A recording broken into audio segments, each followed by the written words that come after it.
네, 요즘 경기 때문에 많이 힘드시죠? 그래도 저는 사업을 시작하는 대표님들을 진심으로 응원합니다. 자, 그래서 영상을 찍어봤는데요. 요즘 세무서를 방문하지 않아도 홈택스로 5분 만에 사업자 등록을 할 수 있습니다. 너무 쉬워졌죠? 하지만 이 쉬워진 등록 절차 때문에 크게 후회하시는 사장님들을 많이 봤습니다. 왜냐하면 이 쉬운 등록을 하기 전에 단 2가지를 확인하지 않으셨기 때문이죠. 이것만 확인하면 앞으로 5년간 받을 수 있는 소득세 50% 또는 100%를 감면하고 초기의 투자 금액에 대한 부가세 환급을 받을 수 있는데 통째로 놓쳐버렸기 때문입니다. 자, 사업자 등록은 최초 1회가 정말 중요합니다. 뒤에 깨닫고 정정해봐야지 해서 돌릴 수 있는 게 아니에요. 그래서 오늘 영상에는 사업자 등록 버튼을 누르기 전에 반드시 체크하셔야 될 2가지 핵심 포인트를 쉽고 명확하게 정리해드리겠습니다. 영상 끝까지 확인하시면 억소리 나는 세금을 감면하시는 분들이 분명히 나올 거예요. 자, 첫 번째이자 가장 중요한 혜택입니다. 바로 창업 중소기업 감면 제도죠. 이 제도는 창업 당시의 대표자의 나이, 지역과 이 업종을 최초 창업을 했느냐에 따라서 최대 5년간 개인 사업자면 소득세, 법인 사업자면 법인세의 50%에서 100%까지 세금을 빼주는 엄청난 제도입니다. 예를 들어서 5년 동안 법인세를 총 1억을 내야 한다. 이 감면 대상이 되시면 5천만 원을 내거나 아니면 한 푼도 안 낼 수 있다는 얘기입니다. 자, 이 혜택을 받기 위해서 사업자 등록 시 딱 2가지만 제대로 선택하시면 됩니다. 왜냐면 나이나 최초 창업 여부는 어떻게 할 수 없는 거니까요. 자, 그럼 첫 번째는 뭘까요? 올바른 업종을 선택했냐는 겁니다. 세법에서 이 감면을 적용받으려면 세법에 열거되어 있는 감면 대상 업종을 선택해야지만 받으실 수 있습니다. 예를 들어서 요즘 SNS에서 물건 판매 많이 하시잖아요. 이게 통신 판매업, 즉 전자상거래업에 해당됩니다. 이 업종은 창업 감면 대상 업종이어서 이걸 선택하시면 감면을 받으실 수 있어요. 근데 아무 생각 없이 내가 물건을 파니까 일반 소매업으로 해버리자 이러고 사업자를 내버리시면 실제로 SNS 온라인에서 사업을 하셨다라고 하더라도 감면 혜택을 다 놓치는 거예요. 그래서 내가 하는 사업이 감면 대상 업종에 해당하는지 정확한 업종 코드를 찾으셔야 합니다. 방금 얘처럼 대충 찾아서 선택하면 안 된다는 거죠. 자, 이 업종 코드는 통계청 표준산업분류표의 세 분류의 기준이니까 코드 확인도 꼭 한번 해보시길 추천드립니다. 한국 표준산업분류표라고 네이버에 치시면 거기서 분류 검색으로 들어가서 분류 내용 보기에서 해당 업종을 찾아서 세법상 감면 업종과 맞는지를 매칭해 보셔야 된다는 얘기죠. 예를 들어서 음식점이 창업 감면이 되는 업종이거든요. 근데 주점업은 안 되는 업종이에요. 근데 내가 커피점을 차렸다. 이 커피점은 통계청 분류상 주점업의 하위 분류로 들어가 있기 때문에 안타깝게도 창업 감면이 되지 않습니다. 자, 그럼 두 번째로 중요한 거 있죠. 창업 지역을 제대로 선택했는가. 자, 이거는 개정된 부분도 있으니까 꼭 기억하셔야 됩니다. 우리가 창업 감면을 받을 때 그 혜택의 크기 50%냐 100%냐는 창업 지역에 따라 달라집니다. 핵심은 수도권 가밀 억제권역이라는 내용입니다. 자, 수도권 가밀 억제권역 내 아니다 라는 지역은 서울, 인천, 성남, 고양시 등입니다. 그리고 수도권 가밀 억제권역 외의 지역은 그 외겠죠?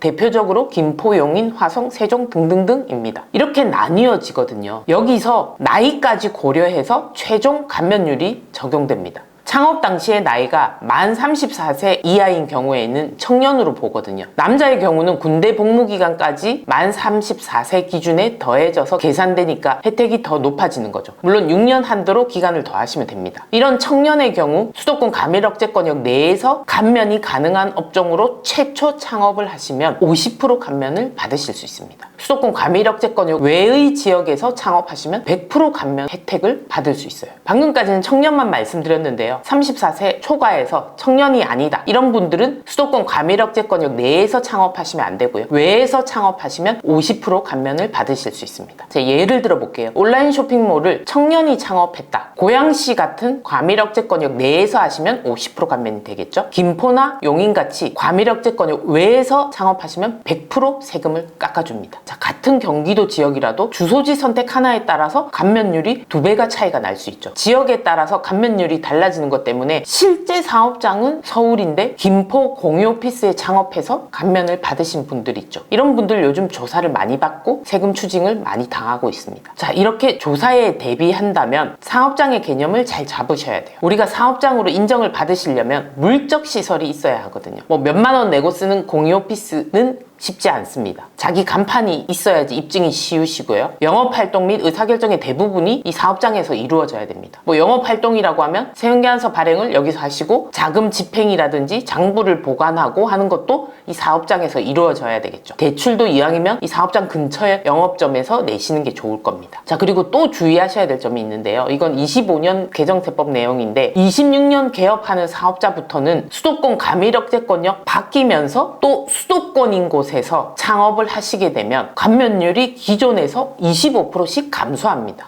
수도권 가밀억제권역 얘기했다가 수도권이었다가 뭔 소리지? 이런 얘기를 하실 건데요. 두 가지는 다른 개념입니다. 근데 수도권은 잘 아시잖아요. 서울, 경기, 인천 전체 지역이 수도권 지역이고요. 수도권 가밀억제권역은 특별히 법에서 따로 정하고 있습니다. 그래서 두 가지는 다른 개념이거든요. 예를 들어 볼게요. 평택이나 인천, 송도나 김포 등은 방금 말씀드린 수도권 가밀억제권역 외의 지역에 해당됩니다. 그러면서 우리가 아는 수도권이죠. 자, 이런 경우는 26년부터 창업하면은 25%씩 감면율이 낮아진다는 얘기입니다. 그래서 25년 전에 창업을 하시는 게 좋겠죠. 근데 25% 낮아지니까 너무 안 좋네? 이것보다 사실 더 안 좋은 게 있어요. 우리가 100% 감면일 때는 최저한세 대상이 아니거든요. 근데 25% 낮아지면 얘는 최저한세 대상이 됩니다. 최저한세가 뭐냐면 세법에서 아무리 깎아주는 감면 제도가 있더라도 이 정도 세금은 내야 해 라고 정해놓은 게 최저한세라고 이해하시면 됩니다. 그래서 아무리 내가 75% 50% 감면을 받더라도 대부분 최저한세에 걸리게 되어 있죠. 감면 금액이 5천만 원이 나왔는데도 최저한세에 걸려서 실제로 2천밖에 못 받는 경우가 허다하다는 거죠. 그래서 25% 낮아진 것보다 실질적으로 세금 감면 효과는 더 많이 낮아지고 줄어들었다고 보시면 되겠습니다. 자, 최초 등록 후에는 되돌릴 수 없어요. 창업 감면은 최초 창업에만 혜택을 준다는 거 말씀드렸죠. 그래서 이미 등록한 사업자의 창업 감면이 되는 업종을 추가했거나 또는 사업장 주소지를 감면율이 높은 지역으로 이전하거나 또는 기존 사업자를 폐업하고 다시 창업을 하거나 하시면 창업으로 보지 않습니다. 결국 사업자 등록을 처음 낼 때 창업 감면이 되는 업종과 지역을 신중하게 선택하라는 얘기입니다. 자, 그리고 사업자를 낼 때 결정하실 두 번째, 자, 이거는 개인 사업자를 낼 때 고민하셔야 되는 건데요. 우리가 간이가세자를 낼까 일반 가세자를 낼까 선택하는 거 정말 중요합니다. 그럼 면세 사업자는요? 이렇게 질문하시는 분들이 있는데요. 이건 거의 선택사항이 아니죠. 왜냐하면 내 사업의 아이템 주제가 부가세를 면세하는 교육 용역이라든지 아니면 면세 물건을 팔아야지만 가능한 거니까요. 그래서 일반적으로는 간이냐 일반이냐 이 선택이 중요하고요. 이건 부가가치세라는 세금의 차이가 나기 때문에 사업 초기에 현금 흐름을 결정하는데 아주 중요합니다. 사업 초기는 현금이 많이 쓰이잖아요. 자금이 너무 부족하면 안 되겠죠. 왜 프랜차이즈 음식점들을 내신 분들은 사업자 내고 환급 신청이라는 거 있는데 그거 해주세요 이렇게들 많이 말씀하시잖아요. 뭔지는 몰라도 일단 인테리어 사업자나 가맹점에 낸 돈이 너무 크기 때문에 그 중에 일부를 돌려받는다 이런 얘기들을 아시고 말씀하시는 겁니다. 이게 바로 부가가치세를 신고해서 빨리 돌려받는다는 얘기인 거죠. 자, 우리가 부가가치세는 매출의 10%에서 매입, 즉 내가 구매한 것들, 내가 쓴 비용의 10%를 차감해서 내게 되는데요. 어차피 사업자를 내고 난 초기에는 매출이 보통 거의 없어요. 그래서 인테리어 비용 등의 부담이 아주 큰 업체는 부가세 10%를 빨리 조기환급 신청하게 되면 돌려받게 되는 겁니다. 근데 간이가세자는 이게 안 된다는 거예요. 매입이 아무리 많아도 간이가세자는 최대의 혜택이 세금이 0인 거지 매출보다 매입이 큰 부분에 대해서 환급을 안 해준다는 겁니다. 너무 아까운 부분이죠. 자, 그래서 제가 말씀드려 볼게요. 간이가세자가 유리한 경우는 어떤 경우냐? 방금 말씀드린 대로 인테리어 같이 큰 금액의 투자가 안 들어가는 업종이어야 되겠죠. 즉 초기에 매입 자료가 적어야 합니다. 매출도 작은 소규모 사업자에게 간이가세자가 유리할 겁니다. 그럼 간이가세자 혜택이 뭐길래 유리하다고 하지? 이런 의문이 드시겠죠. 일반적으로 부가가치세율은 매출의 10%인데 반해서 간이가세자는 1.5%에서 4.5% 사이에서 업종별로 부과됩니다. 신고도 1년에 한 번 하니까 부담이 적겠죠. 자, 그리고 매출이 4,800만 원 미만인 경우에는 신고를 해서 부가가치세 세금이 몇십만 원, 몇백만 원 나오더라도 납부를 안 하셔도 됩니다. 4,800 미만이면 부가세 납부 자체가 면제가 되죠. 그냥 신고는 무조건 하셔야 돼요. 그러나 납부 금액은 면제다. 예를 들어서 소규모 온라인 쇼핑몰이나 SNS 마켓, 즉 인스타 같은 데서 물건을 파시는 분들, 소규모 음식점들, 뭐 이런 분들은 간이가세자가 유리한 업종이겠죠. 자, 그러면 일반 가세자가 유리한 경우는 어떤 경우일까요? 초기에 큰 매입이 있는 사업자에게 당연히 유리할 겁니다. 큰 음식점들, 프랜차이즈 카페 등 이런 데들은 인테리어 공사를 크게 하시죠. 예를 들어서 인테리어 인테리어 공사비가 5천만 원이고 주방 장비가 5천만 원, 총 1억을 썼다고 가정해 볼게요. 이 1억에는 1천만 원의 부가세가 포함되어 있을 겁니다. 일반 과세자가 사업자를 내자마자 매출이 없거나 조금이라도 이 1천만 원에 대해서 거의 다 환급을 받을 수 있다는 얘기입니다. 근데 간이가세자는 이 1천만 원을 돌려받지 못하는 거죠. 그래서 이 자금 흐름 때문에 우리가 이런 분들은 일반 과세자가 낮다는 얘기입니다. 물론 일반적인 경우는 일반 과세자가 나은데요. 매출액에 따라서 또 이게 의사결정이 달라질 수 있습니다. 일반 과세자는 매출액의 10%를 낸다고 했잖아요. 간이가세자는 1.5%에서 4%. 근데 매출 금액이 엄청 컸다. 이러면 아무리 환급액을 넣더라도 부가세 매출세액이 크게 나오기 때문에 앞으로의 기간을 놓고 봤을 때는 간이가세자가 나을 수 있습니다. 이건 예상 매출액 등으로 계산을 해보셔서 비교를 해보는 게 더 정확한 의사결정이 될 겁니다. 자, 그리고 수출이나 기타 영세율 적용이 되는 사업자를 운영하시는 분들 있죠. 이런 분들은 부가가치세율이 10%가 아니고 0%입니다. 그래서 매출이 전체 영세율 매출이다. 이런 분들은 매출 부가세는 0이기 때문에 매입 부가세를 무조건 다 환급받게 되어 있습니다. 내가 재료를 살 때 냈던 부가세, 내가 임차료를 낼 때 냈던 부가세 모두 환급을 받을 수 있기 때문에 이런 분들은 당연히 일반 가세자가 유리하죠. 이런 걸 모르시고 그냥 간이가세자로 냈다. 이분들은 10원도 돌려받을 수 없게 됩니다. 자, 그러나 이건 어디까지나 부가가치세의 차이이지 소득세는 간이가세자나 일반 가세자는 전혀 차이가 없이 계산 방식이 동일하다는 것도 기억해 주십시오. 자, 최종적으로 정리해보면요. 프랜차이즈 같이 초기 인테리어 비용이나 장비 투자 등으로 매입액이 크다면 일반 가세자로 등록해서 부가세 미리 냈던 걸 환급 받으십시오. 이후 매출이 1억 400만 원 미만이면 간이가세자로 전환이 될 수도 있습니다. 그리고 1인으로 시작하고 초기 투자 금액이 작고 매출도 당장 크지 않다. 이런 분들은 간이가세자로 등록하셔서 낮은 부가세율의 혜택을 누리시면 좋겠죠. 장단점을 따져보지 않고 섣불리 선택했다가 수백만 원의 환급 기회를 놓치시거나 또는 부가가치세를 많이 내는 실수를 저지를 수 있습니다. 자, 오늘은 사업자 등록 전에 반드시 확인해야 될 2가지 필수 체크리스트를 정리해드렸습니다. 첫 번째 창업감면이죠. 업종과 지역, 이 선택이 5년간의 세금을 결정합니다. 한 번 등록하시면 바꿀 수 없어요. 자, 그리고 두 번째, 개인사업자, 일반과세자, 간이가세자 선택입니다. 초기 매입이 크면 일반과세자로 등록하셔서 부가세 조기 환급을 빨리 신청하셔서 초기 현금 흐름을 확보하십시오. 초기 매입이 적다면 간이가세자로 등록하셔서 낮은 부가세율 혜택을 받으십시오. 자, 사업자 등록은 단순히 종이 한 장을 받는 행위가 아닙니다. 향후 5년간의 세금과 사업 초기의 자금 흐름을 결정짓는 절세의 첫 단추입니다. 혹시 내 사업장에 어떤 업종 코드가 맞는지, 어떤 지역이 유리한지, 당장 간이로 해야 할지 아니면 일반으로 해야 할지 판단이 어렵다면 주저하지 마시고 저희한테 상의하시면 엄청난 혜택이 주어질 수 있습니다. 자, 오늘 영상이 도움되셨다면 좋아요, 구독 눌러주시면 영상을 제작하는 데 큰 힘이 될 겁니다. 감사합니다.